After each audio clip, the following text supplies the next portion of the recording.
소개 말씀 감사합니다. 오늘 제가 이제 말씀드릴 얘기는 이제 사일런트 세레브로바스큘라 디지즈, 히든 컨트리뷰터 투 디멘치아라는 제목을 받았습니다. 그래서 약간 좀 이론적인 강의가 되지 않을까, 되게 쉽게 한번 설명을 해보도록 하겠습니다. 우리가 이제 디멘치아라고 하면 혈관성이랑 연관된 거는 이제 혈관성 치매라고 볼 수가 있겠죠. 정의는 뭐 뇌졸중이나 아니면 만성 뇌혈관 질병으로 인해서 인지기능 저하가 일상생활 장애를 동반하는 상태를 우리가 혈관성 치매라고 정의를 합니다. 그냥 이렇게 이제 원인을 좀 본다고 하면 크게 나누면 라지 베슬 디지즈, 스몰 베슬 디지즈 이런 식으로 나눌 수가 있을 것 같고, 라지 임팍트 디멘치아, 또 다발성 피질라를 동시에 영향을 미치는 다발성 경색들, 아니면 전략 경색. 그래서 어느 부분에 한 부분에 딱 뇌경색이 생겼을 때 치매가 확 생기는 것이죠. 그래서 우리가 뭐 전략적 무기라 그러면 핵무기라고 얘기하잖아요. 한 방에 그냥 보내는 겁니다. 그래서 탈라무스라든지 카우데이트 아니면 앵귤러 자이러스 뭐 이런 중요 부위, 인지 기능의 중요 부위에 가서 뇌경색이 생겼을 때 치매가 확 생기면 우리가 전략 경색이라고 얘기를 합니다. 거기에 이제 스몰 베슬 디지즈들, 작은 무증상의 라프나 임팍들이 여러 가지 보인다든지, 아니면 화이트 마타 하이퍼 인텐시티라든지, 아니면은 세레브랄 마이크로 블리딩 이런 것들이 생기고, 아니면은 기저액이나 이런 데에서 페리바스큘라 스페이스 이런 것들이 막 생기면서 인지 기능이 떨어지는 질환들이죠. 주로 이제 병태 생리는 라이퍼 하이알리노시스나 아니면 아테리올로 스클레로시스, 아니면 파이브리노이드 네크로시스 이런 것들이 다 영향을 미쳐서 나타나게 됩니다. 그래서 이렇게 보면은 아까 많이 보셨던 이제 캐로티드, 스테노시스 같은 것들도 이제 뇌경색 크게 좀 일으키겠죠. 색전성으로. 그다음에 마이크로 임팍들 아니면 마이크로 블리딩들. 특히 마이크로 블리딩은 이제 세레브랄 아밀로이드 안지오패시랑 연관이 돼서 이제 우리가 이제 MRI를 찍게 되면 뭐 여러 가지 SWI 이미지나 GRE 이미지 이런 데서 구멍이 뻥뻥뻥뻥 뚫려 있는 형태로 이제 많이 보이게 됩니다. 그리고 나머지 이제 류코아라이오시스들, 스몰 베슬에 생기는 아테리오 스클레로시스, 뭐 리퍼 하이알리노시스 이런 것들에 의해서 작은 혈관들이 망가지게 됩니다. 특히 이제 이렇게 중대뇌 동맥의 이제 페네트레이팅 아터리 같은 경우는 바로 이제 그 혈관이 큰 혈관이 오다가 작은 혈관으로 바뀌면서 영향을 받기 때문에 하이퍼텐션이나 이런 거에 굉장히 민감하게 반응하는 걸로 그렇게 알고 있습니다. 그래서 이제 라지 베슬의 아세로스클레로시스들, 그다음 아터리오 스클레로시스들, 그다음에 스몰 베슬 디지즈 이런 것들이 다 영향을 미쳐서 이스케미아나 아니면 헤모리직 스트로크를 일으키게 되고, 거기에 이제 하이퍽시아나 하이퍼퍼퓨전이 생기게 되면 브로드 브레인 베리어가 깨지고, 그다음 옥시더티브 스트레스라든지 마이토콘드리얼 디스펑션이 생기고, 이런 것들이 모두 생기면 이제 그라이알 셀은 이제 뇌에서 우리 이제 WBC 같은 역할을 하는 애들이거든요. 얘네들이 이제 뉴로 인플라메이션을 일으키게 되고, 그다음에 화이트 마타 체인지, 뭐 디마일레이션, 리마일레이션 되면서 백질 변성이 막 생기게 됩니다. 이런 것들이 결국은 신경세포에 악영향을 주고 뉴로톡시시티가 생기면서 코그니티브 임페어먼트까지 이어진다. 이렇게 이제 설명을 하고 있습니다. 그래서 보면은 이제 여러 가지 이제 이러한 혈관성 치매 리스크 팩터는 뭐냐? 바스큘라 디멘치아 리스크 팩터는 거의 혈관, 여러분들이 이제 내과적으로 보시는 그런 질환들과 거의 유사성을 보이고 있습니다. 당연히 이제 제네틱 팩터라든지 아니면 다이어트에 영향 받고요. DM 하이퍼텐션, 디스리피데미아, 뭐 AF 이런 것들도 다 영향이 되고, 거기에 디프레션과 같은 정서적 장애들도 문제가 되고요. 스모킹, 알코올 이런 것들 굉장히 큰 영향을 미치고 있죠. 그러면 포괄적으로 봤을 때 우리가 혈관에서 이렇게 피가 안 가고 하이퍼퍼퓨전이 생기고 아니면 하이폭시아가 생기고, 그래서 신경세포가 죽으면 당연히 디멘치아 생기겠구나, 이런 건 이제 직관적으로 어느 정도 알 수는 있습니다. 하지만 그것만이 다가 아니라는 것이죠. 우리가 이제 치매에서 가장 많은 알츠하이머병은 그럼 혈관성 인자랑은 전혀 상관이 없느냐? 이건 뭐 알츠하이머병은 다들 아시겠지만 프로테이노패시로 이제 해석을 하잖아요. 그러면은 이건 혈관하고 관련 없느냐? 전혀 그렇지 않다는 것입니다. 그래서 환자들은 이제 보면 고령 환자에서 한 60에서 많으면 80%까지가 혈관성 인자를 갖고 있고 믹스드 디멘치아라고 얘기를 합니다. 그러니까 혼합형이라는 얘기죠. 이런 분들이 굉장히 많고요. 알츠하이머병 혈관성 병리의 결합 효과에 의해서 인지 저하를 가속시킨다는 것도 꾸준히 발표되고 있습니다. 그래서 소혈관 질환, 아니면 마이크로 임팍트, 아니면 화이트 마타 체인지들이 많을수록 알츠하이머병 환자인데 이러한 것들이 보이면 훨씬 더 나빠진다는 얘기죠. 이런 가속화시킬 수가 있고, 또 아밀로이드 타우 버든 자체가 동일하게, 그러니까 우리가 CSF를 통하거나 아니면 아밀로이드 펫 같은 것들을 찍어서 이런 버든을 측정을 해도 비슷한 사람인데 괜히 더 나빠지더라. 그런 사람들의 특징을 보니까 주로 화이트 마터 체인지나 아니면 라크네인파, 마이크로 블리딩 이런 것들이 많은 분들이 훨씬 더 증상을 악화시키더라라는 것들이 나오고, 결국은 그래서 혈관 병리 자체가 코그니티브 리저브를 줄이게 되고 디멘치아 자체를 더 악화시키는 주요 결정적인 원인이 된다. 이러한 것들도 많이 알려져 있습니다.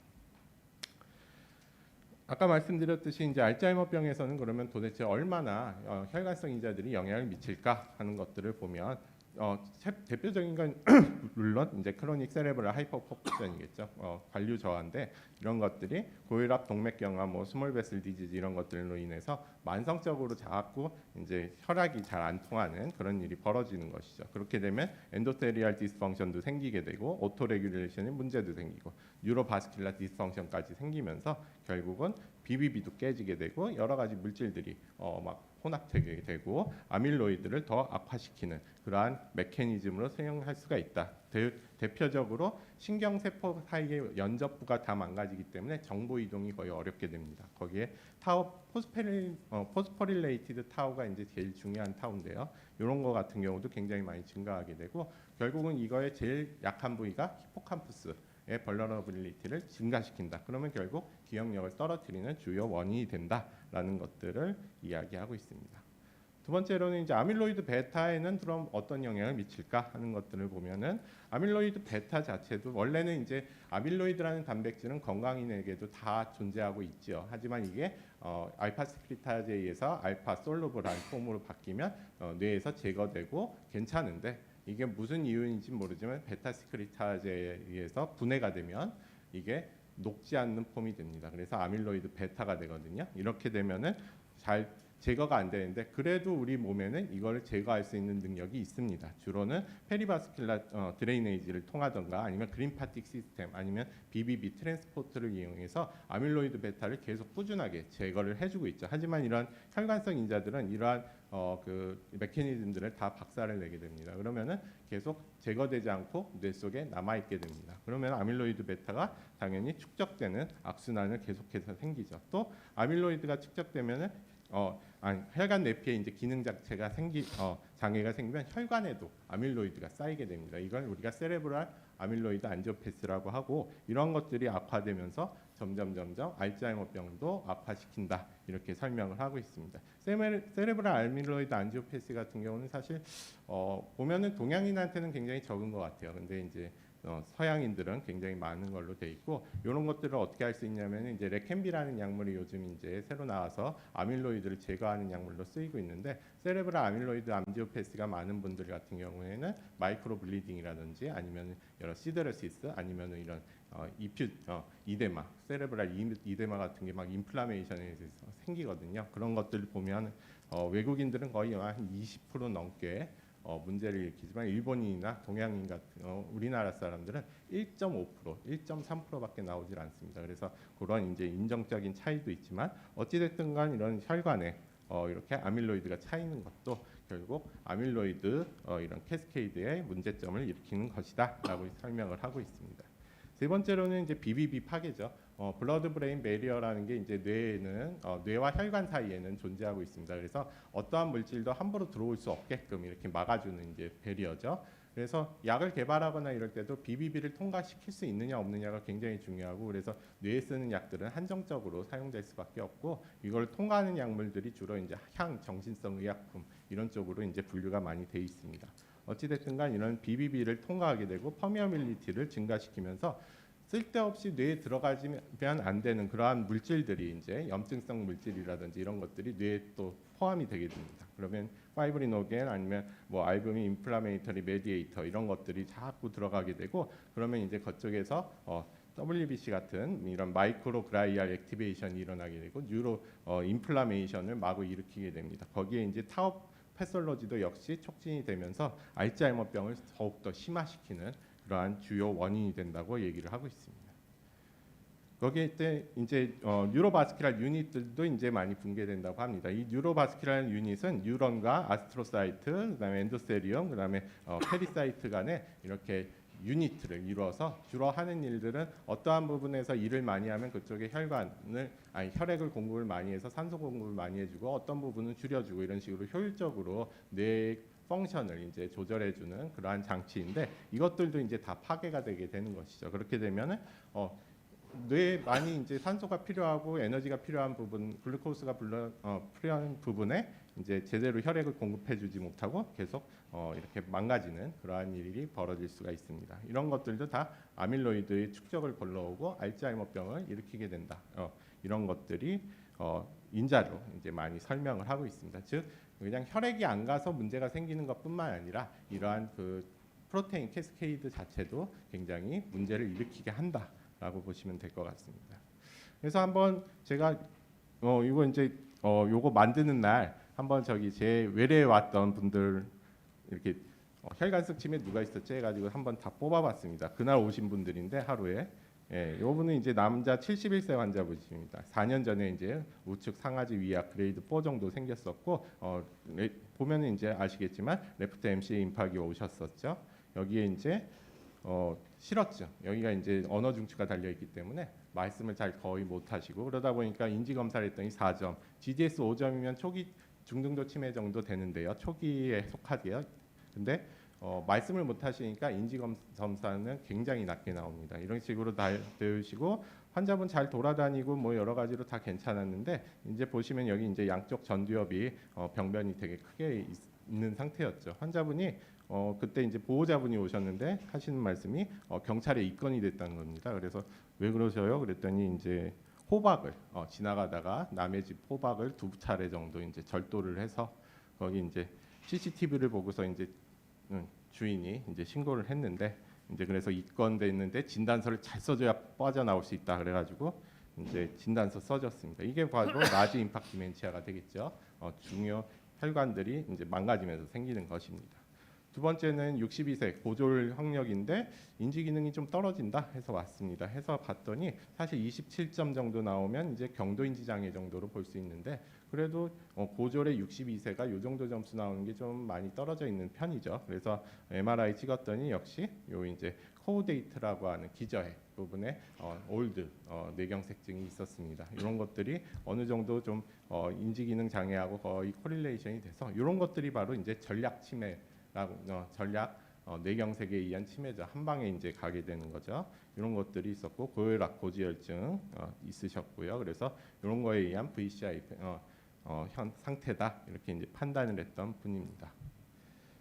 세 번째는 이제 남자 87세 어르신인데 서서히 진행된 인지 장애로 내원을 했고 그다음에 기억력 장애가 있었습니다. 그리고 무감동증이 이제 가장 전두엽 기능이 많이 떨어지기 때문에 무감동증, 무기력증 이런 것들이 생기고 귀찮아하고 건드리면 화내고 잘 참지 못하고 이런 일들이 계속 벌어졌습니다. 환자는 봤을 때 뭐 MMS 21점에 GDS 4점이니까 초기 치매에 해당하는 상태였고요. 어떤 뭐 리스크 뭐 어떻게 뭐 팍 생기고 이런 게 없습니다. 그냥 서서히 마치 알츠하이머병이 나빠지듯이 조금씩 나빠지는 분이었죠. 역시 콜텍스 밑에 서브 콜텍스에 생기는 이런 스몰 베슬 디지즈들이 쭉 있었고 뮤코아라이오시스죠. 서브 콜티컬 바스큘라 디멘시아로 이제 볼 수 있는 그러한 환자분이십니다. 그래서 역시 이제 뭐 약물 치료와 이제 뇌경색 그런 것들을 치료하고 있는 분이죠. 이분은 조금 다른 분인데요. 67세 남자였는데 10년 전부터 이제 계속 오시는 분이에요. 그런데 점차적으로 악화되는 인지 기능이 있어서 이제 10년 전에 오셨는데 좀 이야기가 좀 이상합니다. 뭐 기억력 장애니 뭐 이런 얘기가 아니라 쓰레기를 모아오고 길을 잊어버리고 핸드폰도 잘 못 다루고 길 잊어버리면 그래도 중등도 치매 이상 가야 되는데 약간 좀 이상하고 병기도 좀 안 맞는 것 같고 사람이 좀 멍해 보이고 이런 일이 있었습니다. 그래서 와가지고 이제 사진 히스토리를 해보니까 한 달 전에 넘어짐 사고가 한 번 있었고 머리 외상은 없다고 본인은 뭐 큰 문제 없다고 얘기를 하고 있었지만 MRI를 찍었을 때 요건 이제 최근 사진이긴 하지만 이렇게 하이그로마가 있죠. 이게 이제 만성 경막하 출혈이 있었던 것입니다. 그래서 이런 것들이 조금씩 사오면서 특히 이제 치매 안심센터나 이런 데도 보면은 굉장히 뭐 사이코시스가 생긴 것 같이 이상한 분들이 오시는 경우가 있어요. 그런 분들을 보면은 이렇게 반쯤 밀리거나 이런 분들 굉장히 많습니다. 그런 건 이제 수술을 통해서 이제 좋아지시는데 어찌 됐든간 이러한 그 만성 경막 출혈 같은 것도 특별한 막 이렇게 큰 외상이나 이런 거 없이 그냥 브레인 아트로피에 의해서 정맥이 찢어지는 거거든요. 그래가지고 살살살살살 이제 피가 차오는 겁니다. 그래서 이런 것들은 문제를 일으키는 그러한 치매다. 이런 것들도 좀 사일런트하게 많이 생길 수 있다라고 보시면 될 것 같습니다. 그래서 결국은 대부분의 알츠하이머병 치매 자체도 이제 실제로 혼합형으로 이제 볼 수가 있는 경우가 많고요. 그다음에 알츠하이머병 및 혈관성 병리를 보이면서 혈관 기능 장애는 이제 임상적으로 증상을 가속화시키는 그러한 것이 되기 때문에 혈관성 인자들을 항상 조절을 해줘야 된다라는 얘기를 할 수가 있고, 그다음에 AD와 알츠하이머병과 이제 혈관성 치매 모두 고혈압, 콜레스테롤, 당뇨, 비만, 흡연, 신체 활동 같은 여러 가지 공통적인 조절 가능한 위험 인자를 갖고 있게 됩니다. 그래서 이러한 환자들의 경우에도 혈관성 위험 인자라든지 혈관 질환들을 치료해주는 그러한 것들이 가장 중요한 방법이 되고 치매 발병 위험을 현저히 낮추는 중요한 그러한 치료가 될 수 있습니다. 네, 감사합니다.